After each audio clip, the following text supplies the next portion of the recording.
really close to me. I think we're all right. Okay. Hi. Hi guys. We are going to go through and talk about boundaries today because we get a ridiculous number of questions around how to set boundaries, how to have more time to do the business things, how to have more time to have family time. Like, that's massive, right? People being like, how do I say that this is the time of day that I shoot and that I don't want to shoot unless it's sunset? Like, there's so many different ways that we can put boundaries into our business. I know, like, we were brainstorming this earlier, and then we decided that we would do our brainstorm in our interview talk, which we haven't even decided what we're going to call these yet. We'll have to do that. But some of the things that came up, like, I know, Ruth, you've got like this really great boundary around your work hours, eh? Yeah, so like probably many creatives, it's really easy to work all the time and to you love it, right? see the work comms that come up on our phones when we're watching a movie or out with friends or hanging out with our kids. And I realized that was really taking away from my mindfulness when I was having that happen to myself. And I just think, like, in terms of creating boundaries, like, we're responsible for doing that. Yeah. No one else is going to do that for us. And so if, like, my business is taking away from my mindfulness and my time with my family and my joy, that's on me. So, like, I've really, like, this has been the year of boundaries for me. Last year? Well, last year was, year. but this has also been the year of boundaries, probably more in my personal life. Okay. Last year it was probably more in my business life. Yeah. This year I'm kind of exploring putting boundaries, like, around family and like some of that sort of thing. Yeah. That must be a difficult thing. Well, yeah, but it's like, it's also very freeing and necessary. Yeah. Yeah, and with boundaries, I think we have to learn that we're actually not responsible for how someone else responds to what we have done. And that's the big one. That's the thing that I've been thinking about more and more. Like, you get so much guilt until you realise that. But like, we're not responsible for how upset. someone else feels. I think when that comes into business, though, that's harder almost because we want to provide a good service, right? So we feel like we can't have boundaries because we don't want to make people wait. Yes. We want to keep in communication with people because we know that, like, that's a good way to serve, right? So figuring out, like, what that looks like is massive. And I think been a struggle for me because I always wanted to reply straight away so that I was giving my clients the best and all of that sort of stuff. But I've also realized that in doing that, that's not the best for me. And so if it's not good for me, it's not good for my clients either. No, because you'll end up burnt out, and then you'll actually go to do their shoot or whatever, or be delivering their product, but you're sitting there replying to 5 different inquiries that are just random questions that didn't need to be answered at what, like 5:45 on a Friday afternoon when they want something delivered the next day. And you're like, it's the weekend. Like, we get so many things like that, and it's up to us to be like, hey, hang on a second, I need to set out some guidelines here and some boundaries. So, like what Haley's just said, I recently had a client email me, like, very late afternoon on a Friday asking for some images that they needed for Monday morning, which essentially they were asking me to work over the weekend, which I shoot on Saturday and I have Sunday off. So that, and I actually don't work Friday. Friday's with my son. So it wasn't something I could do, but I realized that I hadn't given them boundaries around time frames because they're an older client that I have had for quite a few years now. I think that's a great like conversation to have, is how do we actually go to our past clients, and this is for like our pricing when we make a change with that, but when we're changing our contracts or we're changing the way we do our business, how do we say to them, hey, look, I know that I've shot you X, Y, Z amount of times in the past, but moving forward, this is how I need to run my business because it needs to be sustainable and manageable for us. Yes, absolutely. And when I got that email, I realized that was a conversation that needs to be had because I hadn't established those boundaries with that client yet. And that's on me. Yeah, it is. That is 100% on me. When something like that happens, we can't sit there and be like, or my clients keep messaging me at like 1 a.m. on a Saturday night or like whatever. Yeah. We haven't set the boundaries in place to not look at our phone at that time of night, but also to preempt it so that they don't actually do that. Or if that's the time that's convenient for them, sure, but send it as an email because we're not in our inbox. Yeah, so what I did with that client, because I was thinking about exactly what you said, like how do I go about sharing with them what to expect from me in the future. So I did the images for them, but I said, hey, in future, this is my timeline. I basically copied and pasted from my new commercial contract. Oh, nice. Like, this is my timeline, here's what to expect in the future. Let me know if you need anything sooner so that I can allocate the time to get that done for you. And you can also do like a rush fee, right? Yes, which I do. Yeah, you can turn around and say, hey, if you want it over the weekend, absolutely, but this is how much more it's going to cost you because those are outside of my normal business hours. Yeah. I think as creatives or sole traders even, people don't really expect us to have business owners because we're not a shop front. Yeah. It's not that the shop is open 9 till 4 each day. It's that we are a person and we can do it and we can drop whatever we're doing to help them at any point in time, and we have to be the ones to say, no, that's not how I want to run my business, right? So you asked me about my email, right? Yeah, at the beginning.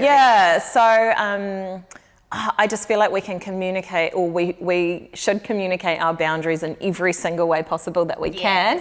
And so obviously there's our contracts and like one-on-one conversations and all of that sort of thing.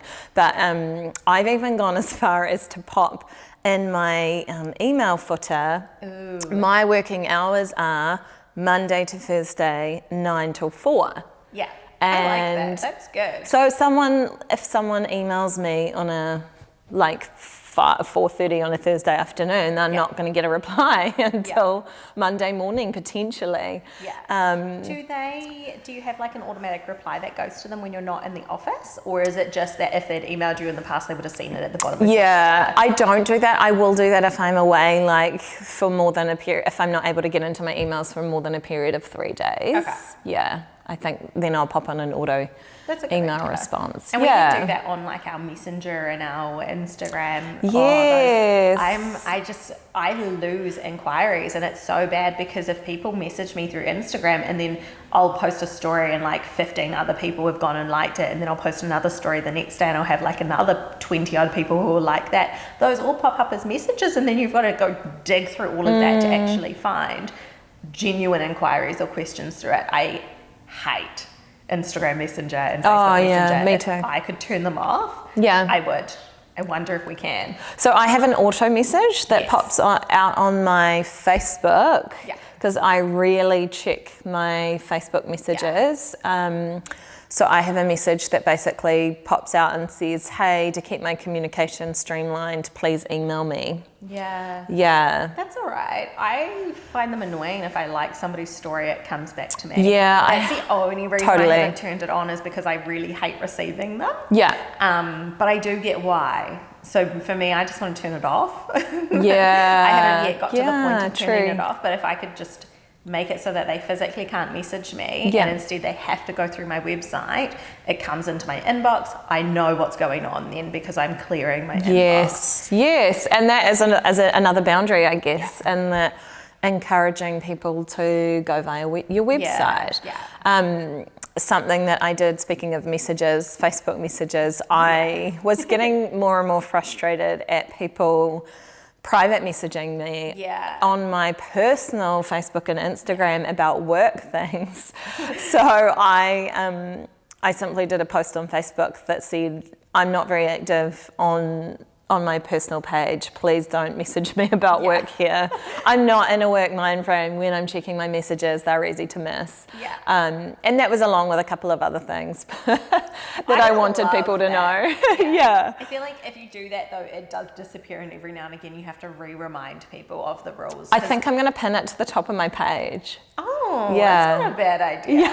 Can you do that on a personal page? I actually don't know. I know you can do it on our business pages. Maybe not. We'll have to figure that out. But I like that because then it's like no matter any time somebody goes to your page, they've got it there. The only problem then I can see is that a lot of people just open a Messenger app and they'll just send a message without even looking at your page. Totally. Yeah. So at least if it's a notification that maybe you send out at a busy time of year, like Christmas time every year, just be like, hey, don't send me your stuff. Like, just work stuff goes here, personal stuff, if you really want to get in touch with me, give me a call. Like, if people do PM me, I will just say, hey, I might miss this. If I don't respond, here's my email. Oh, that's a great idea. I like that.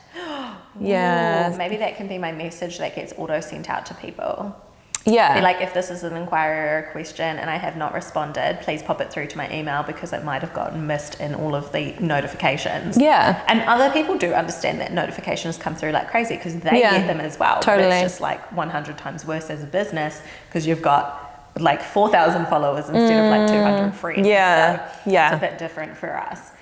I like that. That's a cool idea. I might have to steal that one.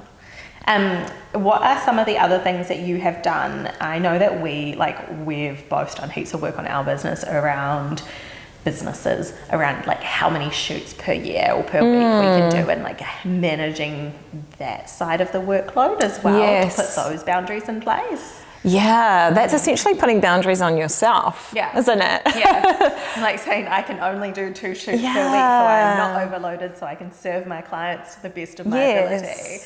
Or whatever number it might be. I mean, if you're doing 10-minute headshots, you might be able to shoot 10 a week. Yeah, those kind of boundaries. Right? I think that has to come with a mindset transition because I think when you're first starting out or feeling like you don't have enough clients and you need more work, you just jump on it and you're a yes person, you say yes to everything. I think that can sum up the beginning, like maybe 3 years of my business. Yeah, same. Everything. Because it was so exciting that people were actually wanting to pay you for you to take their photos.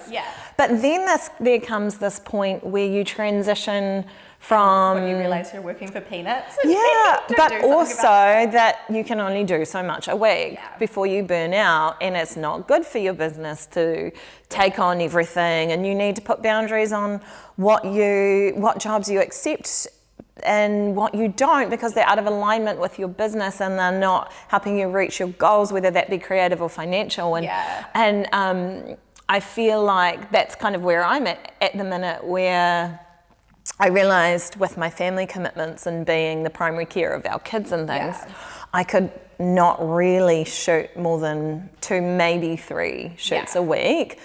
When I say yes to more than that number, I feel it. Like I feel stress.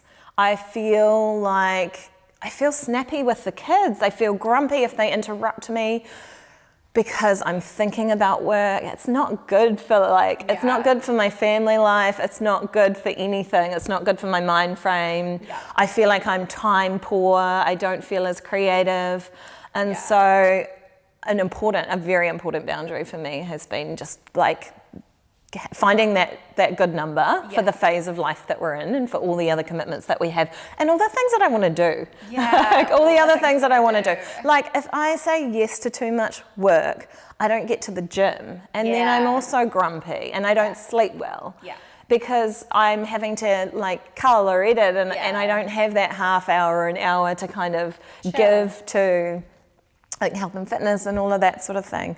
So I think that's a really, really important one. I think on that, like, because what we had done is we had looked at what amount of time we realistically had for shooting and what amount of time we need for marketing and admin and emails. And I spend my Monday, literally, I don't come into the studio on a Monday, but on Mondays I spend the whole day clearing out my emails and it can literally take me the whole day to go through and action all the tasks that are attached to those emails so that my week is clear for the rest of it.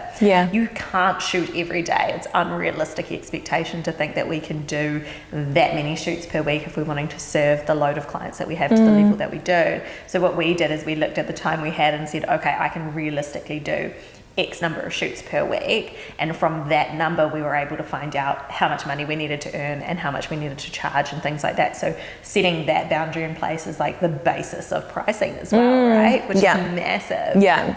I know both you and I outsource, which is another thing that helps us with our boundaries, right? Yes, yeah. What have you got? You've got a VA. Yeah, so I've got a virtual assistant and she does all sorts of things. She But even emails for you, yeah, she does. She inputs data, she sends invoices, she does my accounting, she does lots of back-end website fiddly things, like, or if I've putting prices up, she goes in and does the numbers for that. She sometimes does things in the gallery. Yeah, she does. Blogs? Yeah, she blogs. Yeah. And that just gives you so much time back for yourself. But you also have, like, alongside your VA, you've got an assistant, editor, yeah. which is like for weddings and she's just doing my weddings at the moment. So that's amazing. But actually, Alyssa, my VA, has also helped me maintain some boundaries. Oh, yeah. Because I used to be a chronic discounter. Ruth, I did not know this about you. Yeah, I really was. I don't know why. It was all a money. Well, I do know why, actually. Money mindset? Money mindset. Money mindset problems. So having Alyssa, she doesn't let me discount. No, because she's sending those quotes out and stuff for you. So it's like predetermined that this is the price. Or even then, there's been the odd time I've said to her, oh, okay, I really want to book that winter wedding because I know that I won't have any work then, which isn't the truth. It's just that I don't have work booked that far in advance. Yes. And she'll go, no, let's just see what they come back with. Yeah, that is so awesome. I love her. She's great. She's really great. Or she'll be like, do you think that's high enough for your base wedding package? Because these are your goals. Oh my God. Yeah. That's so good. Yeah, having somebody like that on the team is so good. It's so great. Like, I've explained to her my boundaries and she knows, and she just kind of gives me little prompts when I need them if I'm not going to stick to them. And like, I will say to her, Alyssa, don't let me book anything more. And like, for the next 3 months, we need to start booking into, May, June. Which is what I was saying to her December last year. And so she didn't let me because I would have, because I'm not saying no is hard. Yeah, like, boundaries are hard. Like, I can fit that in. Yeah. And then we also have to account for reschedules and stuff like that too, especially here in New Zealand still. But so I guess it's like having that accountability with your boundaries, right? And I feel like we have had that between us in terms of helping each other, with money mindset and value. Yeah, if you can find somebody that you can talk to that is at a similar stage in their journey, or maybe just above you or just below you, that you can help uplift and they can help uplift you and keep you accountable, that is such a good thing to have. And you guys can brainstorm together. I think for myself, the biggest growths in my business has been when I've had really close colleagues where we're able to do all that brainstorming and stuff like that. Did you hear the way I said brainstorming there? It's bad. It's my weird accent coming out there. It is. I know that that's been massive for me. And I you've got your VA and your editor. I've got 3 of them, and they all intertwine as VAs slash editors slash assistants slash shooters. Like everyone on my team is doing everything. We're all doing a bit of everything, and I couldn't imagine running my business now without them. And if say somebody is sick for a week and they're out, we feel it. We do feel the pressure because we are quite at capacity at the moment for the amount of work that we can take and be able to actively get out. And when you've got 2 of them out, like I've had recently, it's hard. And it reminds me of scroll back a few years when I was saying yes to everything, and that overwhelming feeling is not a fun time. Boundaries is so important on yourself, on your team, on your business, on your family, in your home, wherever you need them to be. So important. I guess in order to create a boundary, you kind of have to have a reasonable amount of clarity around what you should be saying yes to or what you should be saying no to and why, right? With the numbers of how many shoots. Yeah, so knowing how many shoots you can take on and how many you need to book, and then making sure that that is actually going to serve you in the business that you want to build and the life that you want to build, and then basing your pricing on those figures, which is actually something that we go over in so much depth in our profitability crash course, which we it's it is the plan for your business basically, but that sets the scene for knowing what boundaries you actually do need to have, I guess. Yeah. And also what is aligning with your goals. And like, I know I get a ton of inquiries that aren't necessarily going to help me meet my goals. Knowing that you don't have to take on every inquiry, such a big one. Like if you get an inquiry that is out of the genre you want to shoot and it's not going to serve you or serve your business for you to shoot it, and you could book another job on that same day that is actually going to serve your business, knowing that you're allowed to say no to work because it doesn't serve you or your business, that's massive. I know we've talked heaps about that, That was a big one. So this question comes through heaps, and I really want to get your idea on this. How do you say no, or how do you explain your boundaries when somebody asks you to shoot at like 1 p.m. in the afternoon on the middle of summer for a family shoot when you know it's going to be better first thing in the morning or at sunset? What would you do? How would you structure that? So I think you're allowed to say no. But I think that's just an education thing, right? Like we can say no because this is my style and this is how I get that because I shoot in this type of lighting. I think you can preempt it too. Like you can literally be talking about, say, if you only want to shoot at sunset, which is pretty much me. I do not like to do anything outdoors unless it's at sunset or before 10 a.m. in the morning, unless it's in a location like a driveway with I was just going to say, I'm very happy to if there's shade. So my way of doing things is I'm very clear on the fact that these shoots are at sunset. In my website, on my pricing page, it talks about the best time of light, the best types of locations, and what time of day we can shoot them. Whenever I get inquiries and they're like, blah, blah, blah, my kid sleeps around this time, I'm like, perfect, this is the ultimate kind of location for you. It can be shot at these times. Otherwise, if you'd like it to look like this, it needs to be shot at this time. And you will often find that families will actually change their children's nap times to suit a sunset shoot. Or you can say, hey, let's do it in winter because the sunset is earlier. There's this obsession with shooting in summer when people think it's the best time. And yes, it's warmer, but it's actually it's late. Well, I think we can finish up around about 9 o'clock some nights. And the drive home's an hour. It's a long drive. I'd definitely rather do sunset shoots in winter. Like Same. Winter, spring. You can be home by 8, be home by 7. Even 7, For me, it's an hour and 45 minutes to get to Raglan. So I've actually stopped pushing family shoots these summer months because I can't cope with the late bedtime. I just can't. It's a boundary. I cannot be getting home at 10 o'clock at night. I don't get into bed till 11 because it takes me a while to shower because I'm covered in sand. And then your son wind down. like 2:45 in the morning. I couldn't. I just can't do it at the moment when my weekends are busy with weddings. So So knowing that you're the person that's in charge of your business, right? That's kind of the blanket idea around boundaries, is that you are the person in charge. You get to say yes or no. And if you say yes, that's your own fault if you're grumpy afterwards. So I don't want to say take some responsibility for your choices, but I kind of want to say it is definitely a journey to having all of those boundaries in place and knowing what is going to serve you and things like that. But it's on us. The onus is on us. And also remembering that what other people feel, we're not responsible. At the end of the day, if we're giving our clients the best experience that we can, we communicated our boundaries right from the get-go through our contracts, communication, and every other way that we can, we're not responsible. That doesn't if other people don't like the boundaries that we've created.